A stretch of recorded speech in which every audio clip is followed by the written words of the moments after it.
countdown to Mars continues. The perseverance of humanity launching the next generation of robotic explorers to the Red Planet.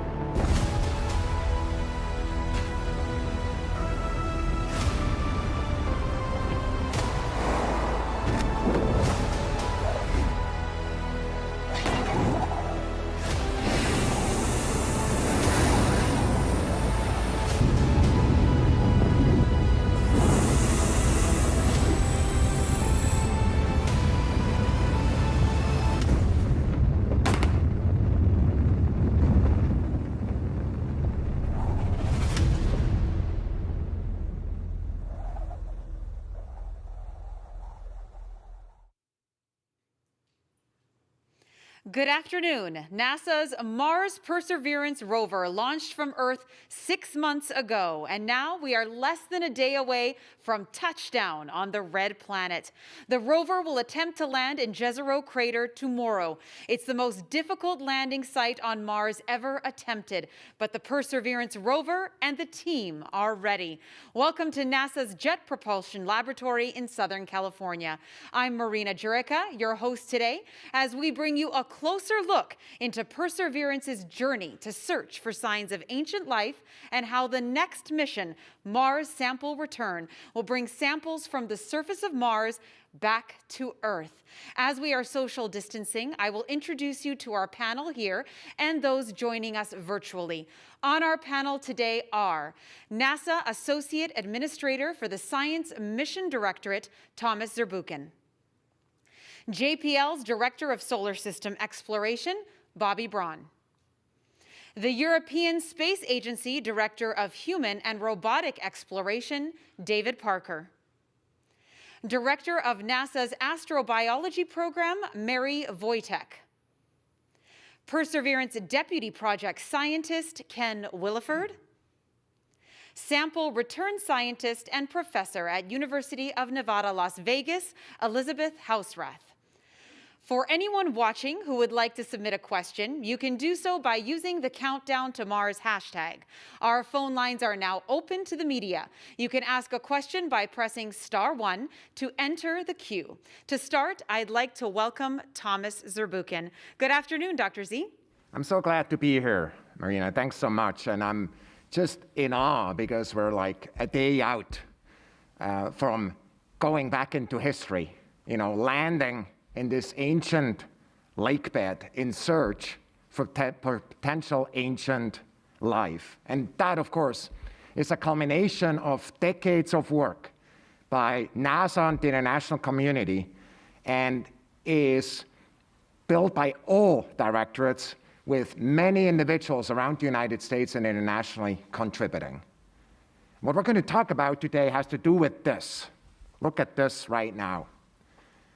It's a sample tube. If I turn it around, I see the number 53 on it. And I remember from various meetings I've been in that there's something like 70 of those, and some of them with specific numbers are right now hurling towards Mars. It's about that sample tube that so much of this panel will be about. The goal, of course, is to collect promising samples in this super clean tube. And its analogs, of course, the ones up there going towards Mars. And really collecting those samples as a first step of the most difficult missions, or one of the most difficult missions ever undertaken. It's, of course, trying to make significant progress in answering one of the questions that has been with us for many centuries. Namely, are we alone in the universe? Our robotic geologist and astrobiologist is poised to help find answers just like the great geologists on Earth. It's not just about the sample, it's about the geologic context of that sample that will also be explored.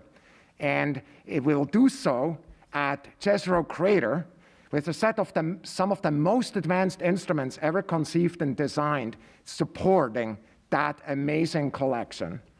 An amazing drilling and caching system is at the heart of really the interface between the rock, where all these treasures are, and the samples that eventually will be with us. These samples will be returned, triple sealed, and at the cleanliness level hardly ever achieved, certainly in modern times, and ensure that the samples are pristine and protected. We're looking for ancient life, as I said at the beginning. Mars' surface today, especially where we're going, is not hospitable for life, we believe, because of the absence of water, the freezing cold landscape, and the radiation that constantly showers the surface as we see it there. But we know, due to the rovers and orbiters of the past and the present, that Mars has had a wet past. And as we go to Jezero, we go to the most promising site to really unlock the information about that web past and the question, was there ancient life during that period where on Earth life was arising? The Mars sample return is of high importance to the agency, the science community overall, and it has been a goal that many scientists have been thinking about for decades. And what we did is, as we thought about Mars sample return, I actually commissioned an independent review just a few months ago and asked some of the best minds all over the US and beyond a simple question, which is, are we ready to proceed with Mars sample return technically? And the answer was really simple, and it's an answer that we are glad to receive, and that is, the committee told us we are ready. And to do so, as the international community in partnership with ESA, to really go and build that sample return. So while we're awaiting a safe and successful landing, we remember, of course, this is difficult to achieve. There are many panels that have talked about this. But I'm really excited to turn it over to my friend and colleague, Bobby Brown, to talk about the Mars sample return campaign. Bobby. Great. Thank you, Thomas. It's great to be here today, and it's great to be with you. It's a super exciting time here at the Jet Propulsion Laboratory as we await Perseverance's landing tomorrow. I'm also really excited to get to represent the Mars Sample Return Program and all the people around the world that are working on that program already. Mars Sample Return is the planetary science endeavor of our generation. It's ambitious, it's challenging, it's scientifically compelling goal that over decades we have been working towards, and it's right there. It's just within our reach. And with the launch and tomorrow's landing of Perseverance, the Mars sample return science activities can begin on the surface of Mars. As an engineer, I'm in awe of what the Perseverance team has done over these past few years, what they've accomplished. But I'd like to take a minute and describe to you how we're building upon Perseverance's science mission in the development of the next two flight missions, whose goal together is to return the Perseverance-acquired samples from to Earth to study in laboratories across the globe with instrumentation that just simply can't be miniaturized and qualified for spaceflight. This next graphic shows the 4 elements of the Mars sample return campaign. Perseverance on the left, nearly at the Mars surface, about ready to begin this science journey. And then the next 2 flight elements, which are presently in development, the Sample Retrieval Lander mission and the Earth Return Orbiter mission. I'm going to describe those to you in a little bit more detail. And then out a ways, we're going to be developing a sample return handling facility that will acquire and curate and even distribute the samples when they're back at Earth. 3 missions and 1 ground element working together to accomplish sample return. Now, the thing that binds those missions together is sitting, a mock-up at least, is sitting here with me today. This is the bottom half of the Mars sample return sample container. And you can see for scale, I have 2 of the sample tubes that Dr. Z just held up and placed in this container. This container can hold up to 30 samples, and it is much like the baton in a relay race. This container is the heart of sample return because the sample tubes will be filled by Perseverance. The sample retrieval lander will house this container, and they'll be placed within. And then the third element, the Earth Return Orbiter, will bring this container, triply sealed, back to the Earth. So this next slide describes the sample retrieval lander in a little more detail. It, like Perseverance, will be an amazing engineering achievement.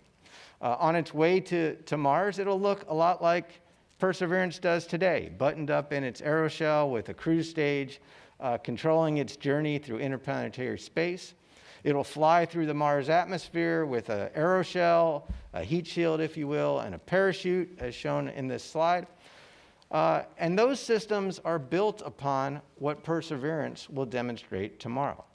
Now, the one addition from a technology standpoint for that lander is the inclusion of propellant to fly out errors and to do truly a pinpoint landing on the surface of Mars. Because unlike Perseverance, which is a mission of exploration and discovery, the sample retrieval lander will be sent to a specific spot on Mars where Perseverance has already cached its samples in a depot on the Mars surface. We're going to know before the sample retrieval lander launches exactly where that spot is, and we're going to land within about 100 yards of that spot on the surface of Mars. This graphic, the next one, this one, shows a notional traverse of Perseverance that it may take across the Mars surface. Now, today, of course, we don't know precisely how Perseverance will venture across Mars and what it will find. But we've analyzed hundreds of traverses that it may take, and across those traverses, we've found places, many safe zones, where we can land with our pinpoint landing technology. The largest lander that will have been sent to Mars at that time, the sample retrieval lander, and we can deploy a fetch rover that can traverse the surface to the depot and bring those samples back to the lander. So in this next slide, which is an animation, you'll see, go to the next slide. There you go. You'll see the sample fetch rover deployed on the surface. And in this artist concept, there's just one tube that it's picking up, but you see its tray there is already full because it's picked up quite a few others. And then it's going to head back to the sample retrieval lander when its tray is full of tubes. Go to the next slide, please. Once either the sample fetch rover or Perseverance itself loads the samples into this canister, the canister which is already inside the Mars ascent vehicle, a rocket on the Mars surface, that rocket will carry this canister sealed into orbit about Mars. On this next video, that orbiting sample, this container itself, will be in Mars orbit and will ultimately be captured by the Earth Return Orbiter. Within the payload of the Earth Return Orbiter, it'll be sealed yet again and placed inside the Earth entry vehicle that'll contain the samples for its flight through the Earth's atmosphere. Let's go to the next slide. Upon return to Earth. The Earth Return Orbiter itself is a tremendous spacecraft. It's the largest spacecraft we will have built and sent to Mars specifically for this purpose. Our architecture allows us to send the lander mission and or the orbiter mission to Mars in either 2026 or 2028. And those two launches and those two missions are being managed together by NASA and the European Space Agency. In fact, today there's a large group of engineers and scientists across both NASA and European Space Agency sites that are already working on these missions. And it's wonderful to be working in partnership with the European Space Agency on this endeavor. And with that, I'd like to turn the conversation over to David Parker. David is the ESA Director of Human and Robotic Exploration, and he'll tell you a little bit more about this journey. David? Thank you very much, Bobby. That was fascinating, I think. And I'm also really excited that we're just hours away from the landing of Perseverance. Any mission to Mars is exciting, but because it's the start of the Mars Sample Return campaign, it's super exciting. And it's something I've been dreaming about for nearly 20 years, from when ESA first started studies for such a mission. Now, hopefully you know that ESA, the European Space Agency, is a club of 22 countries who pool their efforts in exploring and using space for everyday life. And Canada is a long-standing cooperating state, and this is important for me to mention because Canada is also part of the MSR campaign via ESA. Now, within the huge range of ESA's projects and monitoring climate change with Copernicus, providing global navigation with Galileo, Mars Sample Return is part of our growing space exploration program. And we have the privilege to work with NASA every single day, just as Bobby mentioned. Our space exploration focuses on destinations where humans will one day live and work. We're already living and working in low Earth orbit aboard the space station, of course, and we're on our way going forward to Mars. And ESA is also part of the Artemis program working with NASA. Now, as far as Mars is concerned, we already have 2 missions there, starting with our Mars Express spacecraft back in 2003, doing fantastic science. And indeed, MSR is about fantastic science. Mars Sample Return is a great science mission. But for me, it's also a voyage of exploration in the grand tradition. We all look forward to boots on Mars, but before sending humans, a round trip with robots will teach us a great deal. It's kind of a scale model for an eventual human exploration. It's the first round trip to the surface of another planet. So let me take a few minutes just to explain the European Mars program. Our 2 orbiters, Mars Express, ExoMars Trace Gas Orbiter, doing great science. In fact, just last week, ExoMars made the front page of the journal. Yes, next slide, please. The journal Nature Geosciences with a discovery of previously undetected hydrogen chloride gas in the atmosphere of Mars. It's mapped subsurface water to exquisite accuracy, and it also relays about half the data back from NASA's existing rovers.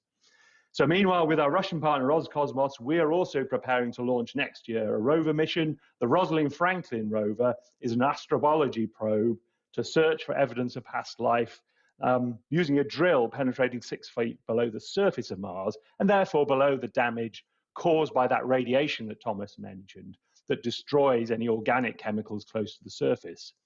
And then we have our contributions to Mars Sample Return, comprising the Earth Return Orbiter, the Sample Fetch Rover that Bobby has mentioned, and also the robotic arm for transferring those samples between the rovers and into that special container that Bobby showed us. So let me say a little bit more about the rover and the orbiter. So next slide, please. Here's a picture of the Sample Fetch Rover. It's much smaller than Perseverance. Its single task is to race out from the sample retrieval lander in this relay race, find and collect those sample tubes and bring them back to the lander. So compared to current rovers, it's small and neat. It's got to travel 10 times faster than current rovers, using its own onboard intelligence. Development has already started with Airbus Defence and Space in the UK, building on know-how from the Rosalind Franklin rover. So while the Sample Fetch rover is small and fast, here's the Earth Return Orbiter, ERO for short. It's simply huge. With a wingspan of about 120 feet, it's as big as an airliner. Launched an Ariane 6-4 rocket from our European spaceport. This 6.5-ton cargo ship is propelled by both chemical rockets and the most powerful ion drive electric propulsion system ever used in a deep space mission. So it must scoop up the container, as Bobby described, in orbit around Mars, and then do the home run back to Earth. So on its cargo deck will be NASA's Sample Containment System, an Earth entry vehicle that will land back on Earth. So again, the Earth Return Orbiter is already under contract. We're already building it with the European Dream Team, with extensive knowledge from deep space missions like the Rosetta Comet Chaser, Bepi Colombo, which is our mission on the way to Mercury, and also the ExoMars Trace Gas Orbiter itself. So in summary, I hope I've convinced you that the European Space Agency is also super excited to be part of this Mars Sample Return campaign. It's really the most extraordinary, mind-bendingly complicated, and will be history-making exploration campaign. But having said all that, you may also want to know why we so much want to do MSR. Why do we want to bring the samples back? So to answer that, I would like to hand over to Mary Wojtek from NASA HQ. Thank you, David. Well, you've just heard details of this collaborative, multi generational, truly bold mission, including that we are sending a robotic astrobiologist. What's astrobiology? It's the study of how we get from materials from our star all the way through the steps that it takes to build habitable planets and support an environment from which life could emerge, to a verdant planet like Earth. So that's what astrobiology is about. And it answers three very important questions. And those questions are displayed in the slide. Where did we come from? How did we evolve to inhabit the Earth? And is there anybody else out there? This mission is going to look and address that final question. And how have we been prepping for this? Well, our strategy as astrobiologists has been to try to understand everything we possibly can about the biology here on Earth. So, how did life emerge? What are its requirements? What are the environmental conditions that can support life? Or what are those limits where you might be able to find life here on Earth? And indeed, most of the places that we've looked, we have found life no matter how harsh the environment is. Can we go back to that other slide? Thank you. Um, Maybe not. There we go. We combined all that we understand about what life needs, and we mapped that onto other places in our solar system and even beyond to try to determine other potential habitable environments and therefore targets for our missions. Now, Mars has been a focus since the very beginning of us talking about where we might find life. And we've successfully flown orbiters, landers, and rovers to characterize Mars and have studied environments related to Mars-like conditions here on Earth. And in the next slide, I just want to share a couple of those with you. So I'm a microbiologist by training, and I've studied life in some of the harshest environments on Earth. And these are just photos from a few of the places that I've been. The top three pictures are from the dry valleys of Antarctica near the McMurdo Sound. This environment is dry, extremely cold, and yet you can find organisms here, and they're metabolizing and active. But it looks a lot mineralogically like Mars as well. The two lower pictures are from Svalbard. This is a place where I went with a number of scientists that were PIs on instruments on the Curiosity rover and on the ExoMars rover that David just talked about. They used this environment, again, which was very similar in temperature and mineralogical conditions, to test their instruments, put it through their paces, see if things could actually detect the chemicals and photograph the textures and characterize the mineralogy of the environment as was needed in order for Curiosity and in the future ExoMars to carry out its mission. Now, I mentioned the Curiosity mission, and that has been an amazing one of our missions. Its original goal was to investigate habitability in Gale Crater, or as my colleague Conrad likes to say, it's checking out the real estate.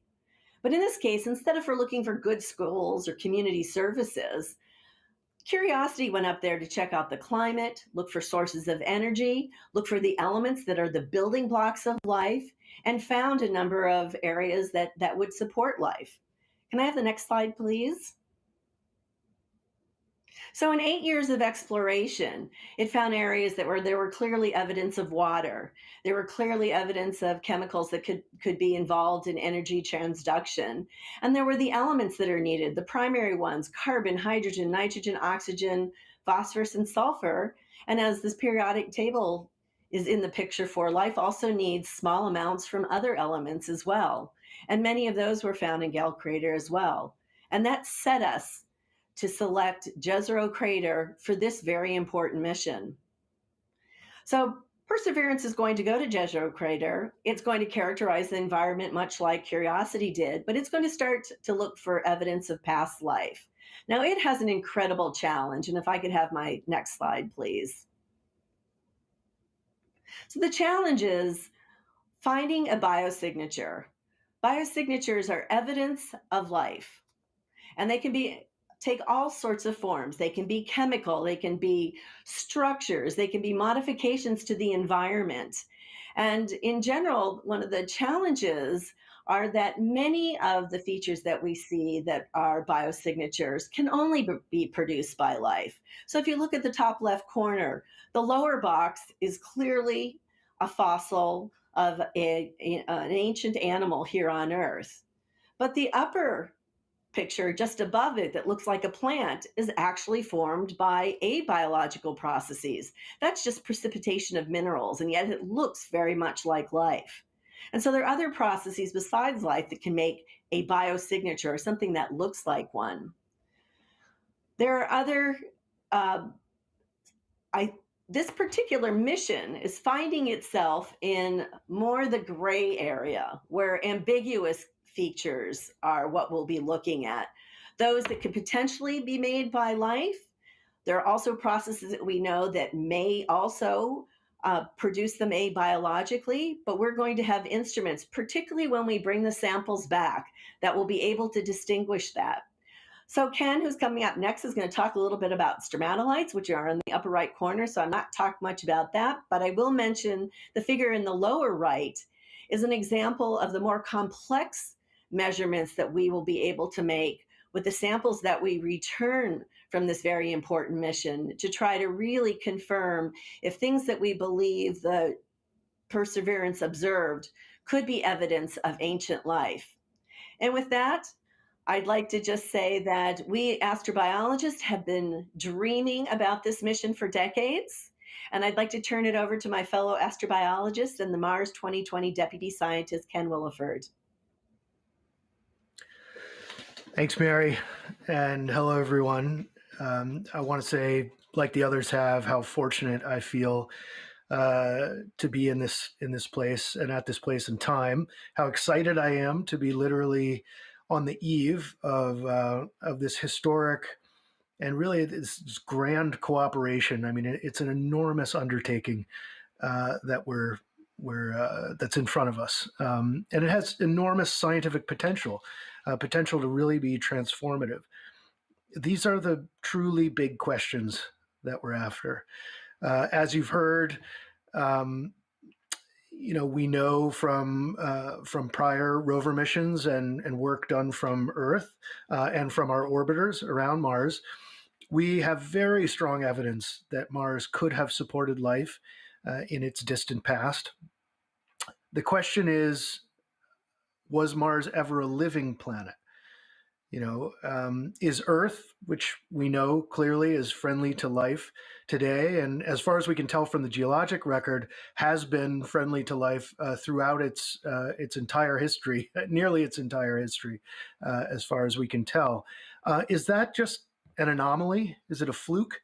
Are we alone in the darkness, spinning around the sun, spinning around the galactic center? Or are there other places out there that harbor life and potentially even in our own solar system? So that's what we're setting out to do starting tomorrow when we get to the surface of Mars. But what are we going to look for? And, to put it most basically, we're looking for lifelike patterns in the exploration environment. So here you see an image. I'm also going to hold up the real deal here. I don't know if I'll have it in the same orientation for you, and hopefully my camera can get some focus. This is, as Mary said, she used the word stromatolite.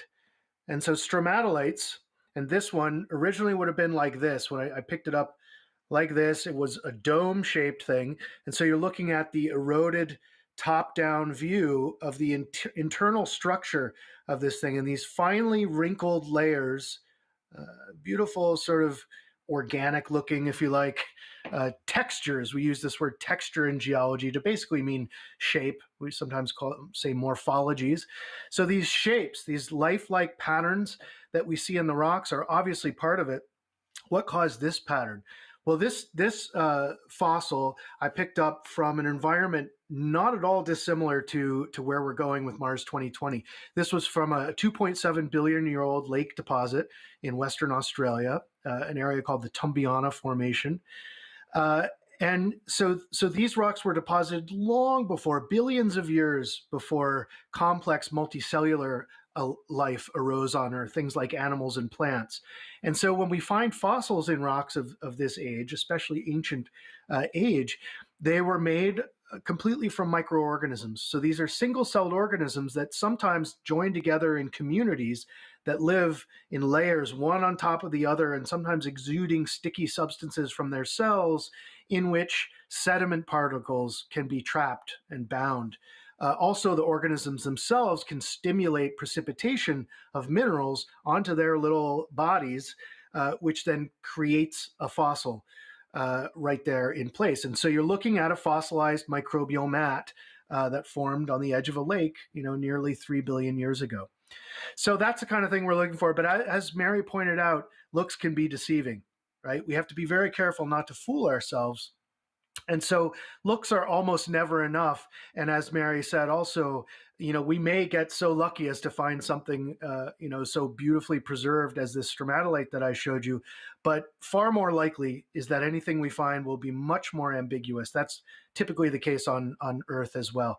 And so we have to look at the compositions. We're looking for lifelike shapes and lifelike compositions, chemical compositions. So the elements, the minerals, the molecules, the organic molecules that we know are associated with life. We're looking for all those things occurring together. And this is why we have this incredibly capable scientific payload on our rover. But this is only the beginning. Of course, as you've heard, the exciting part, all that engineering happens. We get the samples back on Earth someday. And we have folks on our team now, a group of people called the Return Sample Science Participating Scientists, who are representing the interest of those future workers. And so I'll pass it now to Libby Hausrath, who is one of our Return Sample Science Participating Scientists, to tell you more about how all that's going to work. Thank you, Ken. As others have said, I am very excited to be one of the return sample scientists working on the Mars 2020 mission. My job is to represent the interests of these future scientists who will study these samples once they're returned using cutting-edge techniques in Earth's laboratories. In selecting the samples, we're going to try to address one of these main goals of the mission, which is to determine whether ancient life existed at Jezero Crater. We will use the instruments on the mission. This is an artist's rendition of the SuperCam instrument to select samples to try to be able to answer that question. As Mary mentioned, we will look for samples that have evidence of past habitable conditions. Next slide, please. This is an image showing the characteristics that can indicate past habitability, such as evidence of liquid water, which is needed for all life as we know it, raw materials, energy sources, and sufficiently favorable conditions.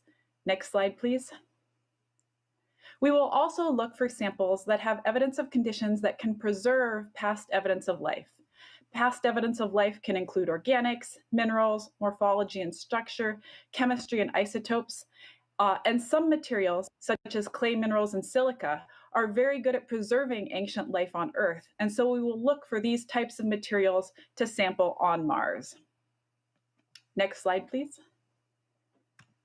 These samples, with the potential past life that they may contain within them, represent an amazing opportunity for future scientists. And so I'd like to say a few words to future scientists who may be students or even children right now.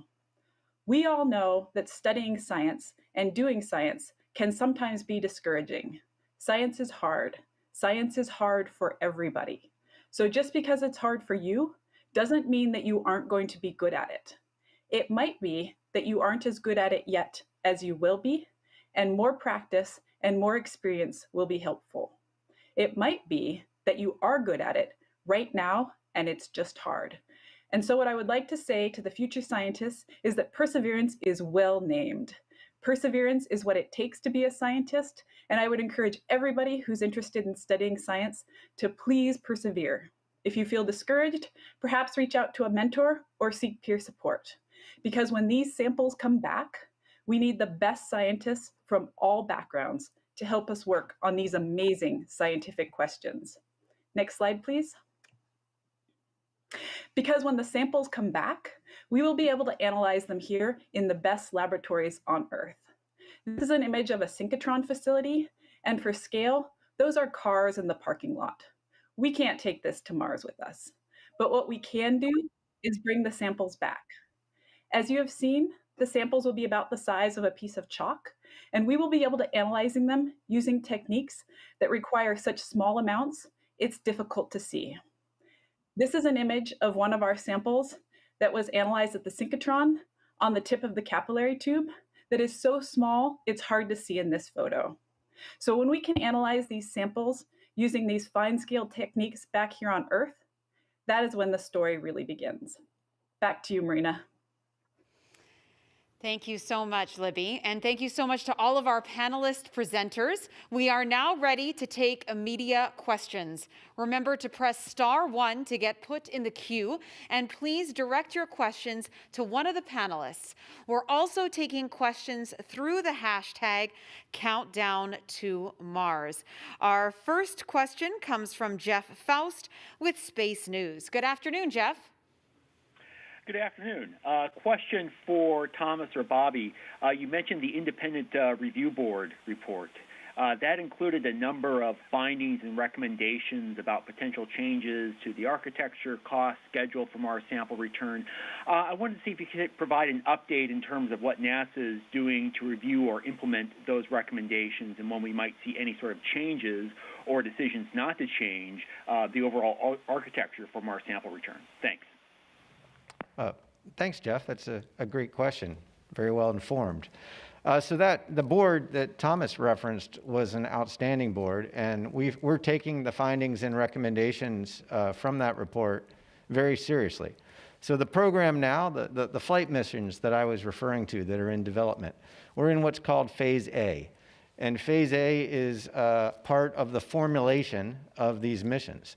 We don't have a firm baseline at NASA for the way we're going to do these missions until the end of Phase A. And so as part of our Phase A studies, we've incorporated the findings and recommendations from that board report. So we're still looking at a number of trades. We were looking at a number of different trades ourselves, and we've added to that trade space based on the report. And we plan to respond fully to all of those actions by the end of this phase that we're in now. And that'll be at the, somewhere around October of 2021.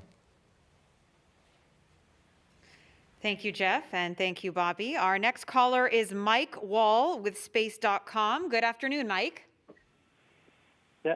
Yeah. Hi, thank you all.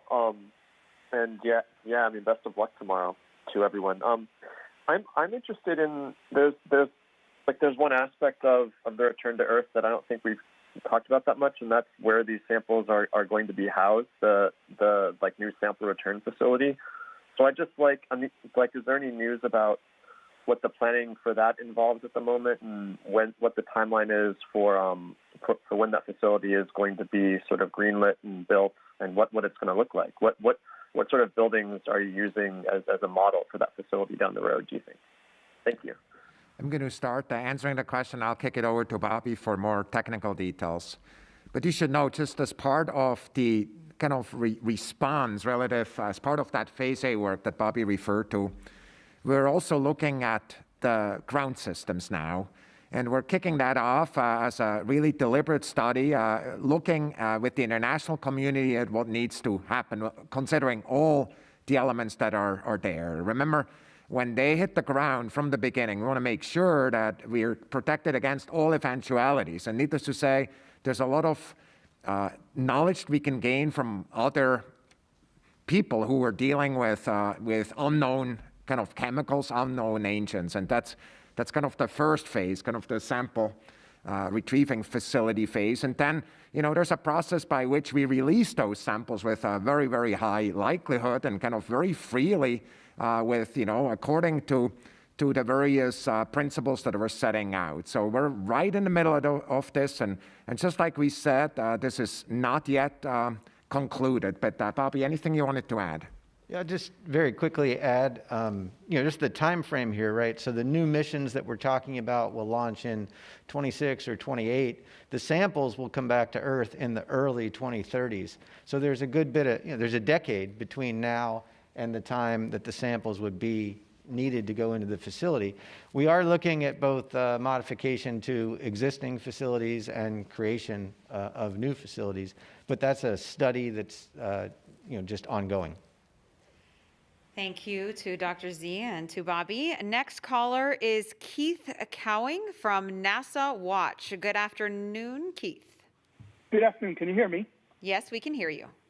Okay, for Dr. Zabukin, with regard to the exploration of Mars, just as is the case with the Moon, there's a growing international presence in orbit on the surface. Indeed, the UAE and China joined the Mars Club just last week.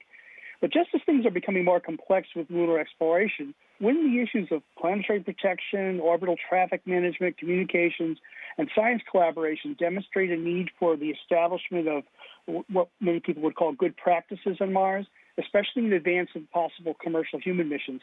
Specifically, should something akin to the Artemis Accords, which were developed for the Moon, also be a good thing to think about establishing for the exploration of Mars? Thanks so much, Keith, for your question. You are, of course, correct. Kind of exploration of Mars is one that has many players now, and we're so excited about the 2 missions that arrived only days or weeks ago. You know, we celebrate all peaceful exploration of outer space, and especially as it's done, kind of individual countries kind of spending their own treasure towards, benefiting the science community as a whole. So we're really glad for that. It is also true that as we already have a number of spacecraft in orbit around Mars, for example, we've had actually a number of discussions and bilateral discussions with the community overall just to make sure that these assets are safe as they're in orbit around it. And so it's discussions of that type as the community overall needs to really focus on just for the benefit of all players that are, in orbit right now. It's also true that with the Artemis Accords, as you said, Jeff, of course, Keith, of course, is that with the Artemis Accords, we're really seeking to kind of create a platform for that with multiple signees already in the international community. I think as we're getting experience from the Moon, it's very much worth thinking about what the framework is in which we expand that going forward, especially as we would expect because of the excitement of Mars. There will be multiple players still that will enter kind of the community of Mars explorers going forward. Thank you so much, Keith, and thank you to Dr. Z. Remember to press *1 to get into the queue if you are on the phone lines. We are now going to turn to a social media question. Jeannie on Facebook asks, how long will Perseverance be collecting those samples on Mars? Ken, would you like to take that? Sure. Great question. We hope for a good long time. We have a primary mission, sometimes called the prime mission, of 1 Mars year, and that's about 2 Earth years. And so we're all signed up to a mission that allows us to explore the Jezero system for about 2 Earth years, collecting samples and assembling a returnable cache of samples. If we're fortunate enough to have a functioning spacecraft and all the resources we need to accomplish it, we'd like to continue that exploration, in fact, onto the crater rim and even beyond Jezero, where there are some incredibly exciting rocks that are quite different from the rocks in Jezero crater and would allow us to massively expand the scientific value of our cache. And so, that could be a number of years, but as you've heard from the others on the panel, we've got a ways to go before that sample retrieval lander arrives.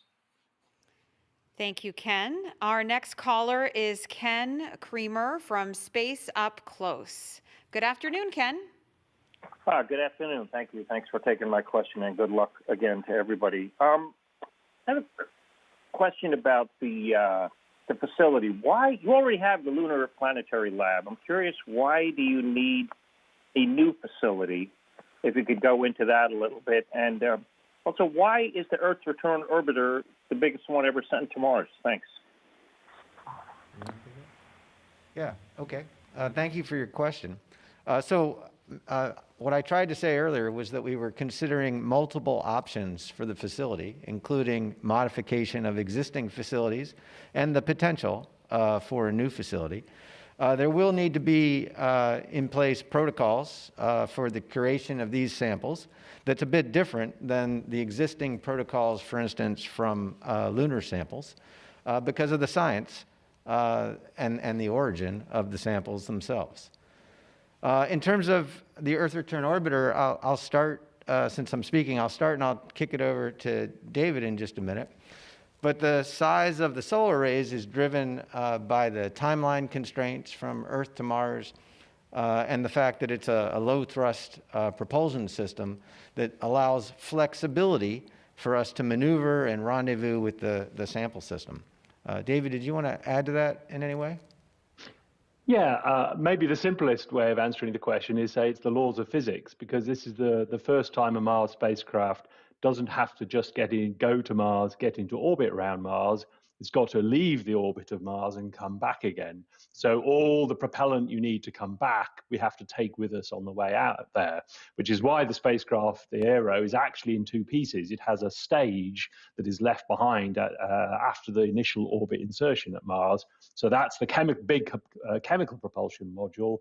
That does the first orbit insertion. Then we spiral down with the electric propulsion system to a low Mars orbit, do the sample capture process, and then spiral back out again and then depart for Earth. So it's because we have so many more maneuvers to do than any previous Mars mission. And that drives the size of it.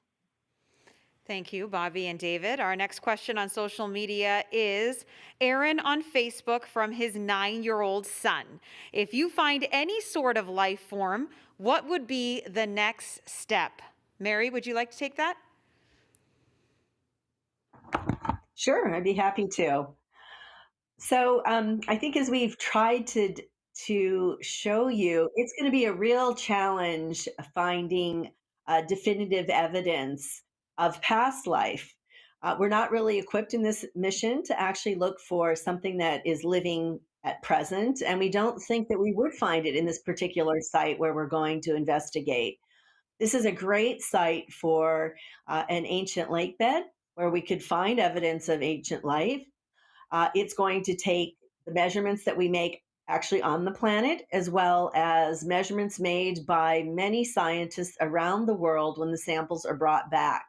It's also going to take a lot of discussion because, as we mentioned, some of the things that we observe can be deceiving because it can come from life, but it can also come from something that isn't related to life. And so we've got our work cut out for us, not just in collecting the right samples, but once they come back as well. And I just want you to know that NASA and NASA scientists and all the scientists around the world that are working on this are going to apply the highest rigor in the analysis of this sample before we release any interpretation one way or the other. So I just wanted to add something for this 9-year-old future scientist. Let me just tell you what my first question would be. If we found life somewhere else, the first question would be, is it the same life we have on Earth or is it entirely different?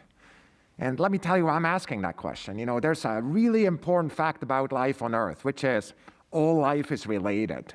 Can you imagine that? Whether you have like a mouse, whether you have some small cell things, or a giraffe or a human being, all life is related somehow. If you look kind of under a microscope, life looks kind of the same. And so for me, the first question would be, is that life that was found there the different life or really the same life again? If you go from one thing to many things, it's just a huge step forward. And I still remember the first time we found planetary systems around another star.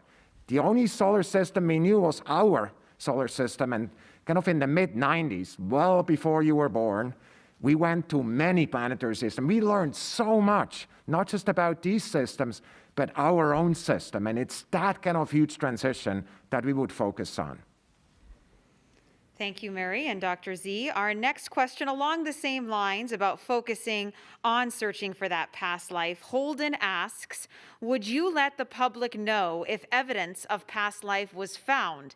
If so, how soon after finding it? One of the things we really believe in at NASA, and I know our European Space Agency friends are exactly the same, and that is that the work that we're finding, the research that we're finding will be made public. And the answer therefore is absolutely.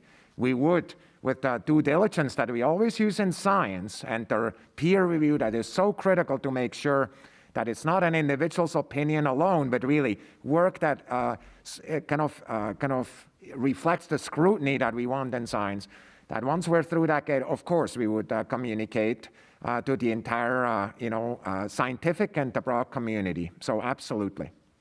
And David, would you like to add to that?